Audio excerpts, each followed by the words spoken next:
Board का ढांचा है, उस ढांचे के साथ इस तरह से छेड़खानी की जा रही है। जो हमारा एक एग्रीमेंट है 2010 का, जिसमें ट्राई पार्टी एग्रीमेंट है, एम्प्लॉयज, इंजीनियर, पेंशनर, गवर्नमेंट और प्रबंधक वर्ग, उसकी आज वायलेशन हो रही है।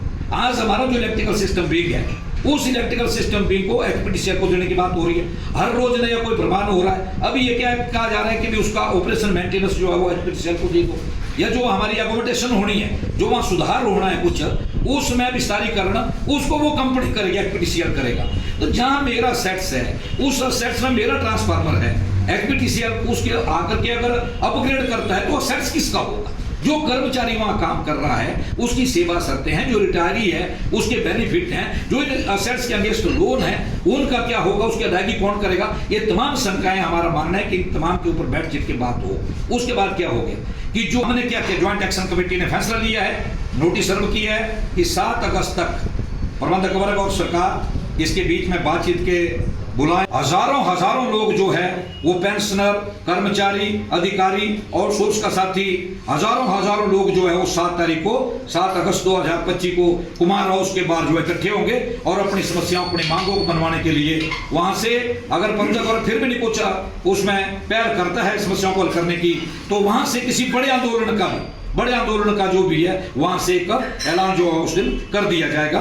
तो मुझे फिलहाल ज्वाइंट एक्शन कमेटी का जब गठन हुआ तो जो बिजली बोर्ड में आज जो घटनाक्रम हुआ, हमारा डिमांड था कुछ, उन डिमांडों को लेकर के जब ज्वाइंट एक्शन कमेटी का गठन हुआ और हम संघर्ष में गए, समय पर प्रबंधक वर्ग को उन समस्याओं से अवगत करवाया गया। हमारा पहली जो डिमांड थी, हमारे था कि भी हमारी पदोन्नति हो, पदोन्नति के बजाय हमारे इंजीनियर के 51 पोस्टें जो है बिजली कैटेगरी की समाप्त कर दी। हमने कहा कि बिजली बोर्ड में आउटसोर्स के लिए पॉलिसी बनाई जाए। आउटसोर्स के 81 हमारा जो कर्मचारी था उसको बिजली बोर्ड से निकाल दिया गया। हमने कहा कि हमारे को रिक्रूटमेंट की जाए, आज कर्मचारियों के ऊपर काम का बोझ बहुत ज़्यादा है और उनको जो है तो बिजली बोर्ड में भर्ती की जाए। उसके बजाय क्या हुआ कि बिजली बोर्ड में रेशनलाइजेशन को लेके आ गए और रेशनलाइजेशन में वो पद भी समाप्त कर दिए गए जिनके केस हमारी पदोन्नति होनी। इस वजह से ये आंदोलन आगे बढ़ा। जब आगे बढ़ा तो भी पिछले दिनों आपने देखा कि प्रबंधक वर्ग ने, जब हमने अभी ही 20 जुलाई को यहाँ हमीरपुर में ज्वाइंट एक्शन कमेटी की एक प्रेस वार्ता हुई और उसमें हमारे कन्वीनर साथी मुकेश ठाकुर जी, को कन्वीनर रावण वर्मा जी वो शामिल हुए और उनको आनन फानन में उन्होंने जो बात वहाँ कही, बात क्या कही हमने कहा कि जो बिजली बोर्ड में है वो भारी अनियमितताएं जो है वो लेन देन में हो रही है, जो भुगतान हो रहा है उसमें भी वो भाई भतीजावाद हो रहा है और उसमें करप्शन है हमारे चार्जेस में। हमने केवल इतना कहा, हमने रेशनलाइजेशन के ऊपर कहा, लेकिन हुआ क्या कि उनको शिमला जाते ही आनंद फानन में 100 का नोटिस किया गया और उसके 24 घंटे के अंदर जो उनको वहां से इनकी सीटें चेंज कर दी गई, ट्रांसफर कर दी गई और साथ में उनको चार्जशीट कर दिया गया। हमारा ये कहना है कि जो हमने आरोप लगाए हैं वो हम आज भी कह रहे हैं, जो हमारी डिमांडें हैं वो आज भी वहीं पर अटकी पड़ी है, कोई उसका समाधान नहीं हो रहा है और उल्टा मैनेजमेंट जो है वो इस तरह की तानाशाही के ऊपर जो है वो आदेश कर रही है। पहले क्या कहा कि आप किसी भी बोर्ड कार्यालय के बाहर कोई प्रेस कॉन्फ्रेंस नहीं करेंगे, आप कोई धरना प्रदर्शन नहीं करेंगे। जब हमने उसके बाद एक प्रेस कॉन्फ्रेंस की तो हमारे को इस तरह से रोका गया कि अब आप प्रेस कॉन्फ्रेंस आपने किसको पूछ के की। तो हमारा मानना है कि ये लोकतंत्र में जो एक ट्रेड यूनियन के अधिकार है उसको रोका जा रहा है, उसका हनन हो रहा है। तो इसके विरोध में ये ज्वाइंट एक्शन कमेटी जो हमने प्रबंधक वर्ग को भी और सरकार को भी नोटिस सर्व कर दिया है कि इनकी जो चार्जशीट है उसको अति शीघ्र विड्रॉ किया जाए और इनके जो पोस्टिंग प्लेस है उसके ऊपर उनको दोबारा रखा जाए और इस तरह के जो प्रताड़ित करने की कार्रवाई वो प्रबंधक वर्ग ना करे और जो समस्याएं डिमांडें हैं उनके ऊपर बातचीत के लिए दरवाजे खोले जाएं और बातचीत के माध्यम से हर समस्या का हल किया जाए। हमारा मानना है कि जो इस तरह के आदेश प्रबंधक वर्ग कर रहा है तानाशाही, उसके पीछे कोई बड़ी साजिश है। हमने संवाद करने की कोशिश की गई तो ये कहा गया कि बिजली बोर्ड में आर्थिक संकट है, क्राइसिस है, आर्थिक स्थिति ठीक नहीं है। मैं ये कहना चाहता हूँ कि आर्थिक स्थिति हिमाचल सरकार की भी ठीक नहीं है। हिमाचल सरकार 90,000 करोड़ के कर्जे से जूझ रही है और जिन विभागों में ओपीएस दी गई है वो विभागों की फंडिंग सरकार के खाते से होती है। बिजली बोर्ड खुद कमाता है, खुद खाता है। और ये भी कहना चाहूँगा कि बिजली बोर्ड को ना मौजूदा सरकार ने ना किसी पिछली सरकार ने कोई 10 रुपए की ग्रांट नहीं दी है, लेकिन जो सब्सिडी या फ्री के 125 यूनिट प्रोवाइड कराए जा रहे हैं, उसकी जो रोल बैक सब्सिडी बिजली बोर्ड को आ रही है वो भी 6-6 महीने तक नहीं आ रही है। और आज हम ये कहना चाहते हैं कि बिजली बोर्ड के कर्मचारियों के साथ इनजस्टिस हुआ है। और ये मैं कहना चाहूँगा कि बिजली बोर्ड में जब चेयरमैन आर.डी. धीमान थे और कुछ टाइम तक भट्ट खेड़ा भी रहे, उन्होंने ओपीएस को जायज़ ठहराया और किसी किस्म की फाइनेंशियल इम्प्लीकेशन ना होने की बात कही है।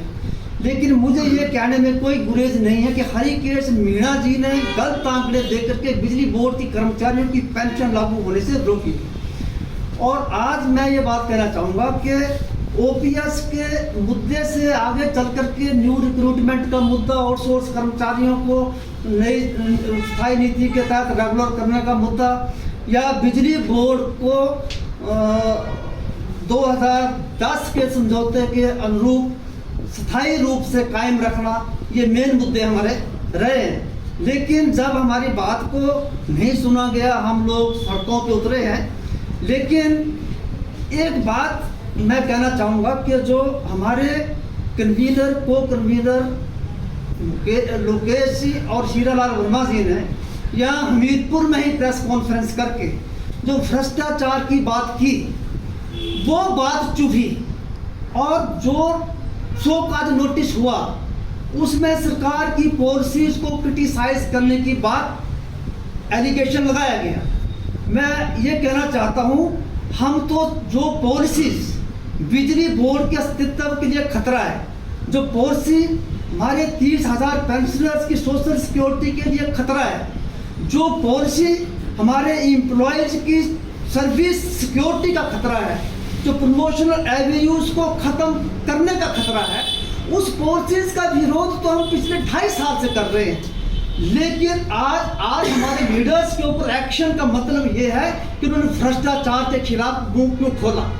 मैं आज ये कहना चाहता हूँ कि जिन ऑफिसर्स ने, जिन साहिबान ने हमारे लीडर्स के ऊपर ये हाथ डाला है, उनका दामन साफ नहीं है। महंगा फर्नीचर वहाँ पे लगाया गया। और आज मैं कहना चाहूँगा कि जो डायरेक्टर महोदय है वो सैलरी के साथ हाउस रेंट ले रहे हैं, जबकि जो सरकारी आवास में रह रहा है उसको हाउस रेंट नहीं मिल सकता। वो हाउस रेंट भी ले रहे हैं और सरकारी रेस्ट हाउस को, बिजली बोर्ड को रेस्ट हाउस को अपना बंगला बना लिया। मैं हिमाचल सरकार से कहना चाहूँगा, आज वो मेरी जानकारी के मुताबिक इस महीने की सैलरी से 36,000 रेंट जमा करा रहे हैं, कटवा रहे हैं। मैं कहना चाहूँगा कि जो हाउस रेंट है वो नहीं, लेकिन जो रूम रेंट उस रेस्ट हाउस का था 500 रुपया पर डे, VIP सेट का 1,000 पर डे, 2500 रुपया पर डे के हिसाब से रिकवरी होनी चाहिए। ये मैं हिमाचल सरकार से कहना चाहूँगा। और इस अधिकारी को चार्जशीट करे, इस अधिकारी को सस्पेंड करे। ये भी CC कंडक्ट रूल का वायलेशन है, चाहे वो पेमेंट्स में इरेगुलरिटीज हो, चाहे वो सरकारी अकोमोडेशन के ऊपर कब्जा करने की बात हो। और इसके साथ हिमाचल सरकार ने क्लास 1-2 ऑफिसर्स का सब्सिडी खत्म किया है। और पिछले दिनों हमने 10 जून को एक मीटिंग की, हमारी बोर्ड मैनेजमेंट से पेंशन का मीटिंग था। मैंने ये बात कही कि 3800 ग्रेड पे को क्लास 1 ऑफिसर कहा जा रहा है, अगर आप क्लास 2 ऑफिसर कहा जा रहा है, अगर मान लो 3600 ग्रेड पे है रिटायरमेंट के बाद तो 1900 रहा, आप उसका भी सब्सिडी खत्म कर रहे हैं। तो डायरेक्टर फाइनेंस कहते हैं मुझे हिमाचल सरकार का ऑर्डर लागू करना है। लेकिन मैं मीडिया के माध्यम से ये बात कहना चाहूँगा कि जो डायरेक्टर साहब हिमाचल सरकार के ऑर्डर्स के इम्प्लीमेंटेशन की बात कर रहे हैं, उनके घर का बिल हमने कल लिया, वो सब्सिडी ले रहे हैं, उनको सब्सिडी मिल रही है, लेकिन लोगों की सब्सिडी बंद कर दी है। क्लास 1 IAS ऑफिसर सरकार की पॉलिसीज की वायलेशन करके खुद के लिए सब्सिडी ले रहा है। लेकिन एक कर्मचारी जिसका 3800 ग्रेड पे था और रिटायरमेंट में 1900 रह गया, उसका सब्सिडी काट रहे हैं, वहां चले हुए हैं। बोर्ड के अंदर जो पेमेंट्स कर रहे हैं उसमें इरेगुलरिटीज हैं। इरेगुलरिटीज मीन्स क्या? जुलाई 25, मई 25, अप्रैल 25 के बिल पेमेंट कर रहे हो, लेकिन ऐसे कॉन्ट्रैक्टर्स जिनका अप्रोच नहीं है, जो ऊपर तक नहीं पहुंच पाता है, छोटा कॉन्ट्रैक्टर्स है, उसका 22 के कॉन्ट्रैक्टर का पेमेंट आज भी पेंडिंग है, 23 का भी पेंडिंग है, और बहुत से कॉन्ट्रैक्टर्स आज काम छोड़ रहे हैं कि जब पेमेंट ही नहीं हो रही है तो हम यहाँ काम क्यों करें। और मैं ये कहना चाहता हूँ कि बिजली बोर्ड का जो नोटिफिकेशन है उसके मुताबिक सीनियोरिटी के आधार पर बिल का पेमेंट होगा। अगर इन इमरजेंसी आपको कोई अर्जेंट पेमेंट करना है तो chief accounts officer with approval of director finance ऐसी पेमेंट रिलीज कर सकता है, तो वो बड़ा रेयर केस में होगा। लेकिन यहाँ तो वो रेयर केस में वो बच रहे हैं बेचारे जिनका अप्रोच नहीं है। जिनका अप्रोच है उनका पेमेंट सेम डे भी हो रहा है, सेम मंथ में भी हो रहा है। और आज मैं कह रहा हूँ, जिन कर्मचारियों ने बिजली बोर्ड के अंदर 35-38 साल तक सर्विसेज दी, उनकी आज 2 साल से ग्रेच्युटी पेंडिंग है, लीव इन कैशमेंट पेंडिंग है, और आज वो लाचार है, उनका पेमेंट नहीं हो रहा है। और आज बिजली बोर्ड के जो डायरेक्टर साहब है वो क्या कहते हैं कि क्राइसिस है। मैं पूछना चाहता हूं, जो पेमेंट्स आप जिन कॉन्ट्रैक्टर्स की सेम डे में कर रहे हो, सेम मंथ में कर रहे हो, हमारे लोगों के साथ पार्शलिटी कर रहे हो, क्या आपके लिए वहां क्राइसिस नहीं है?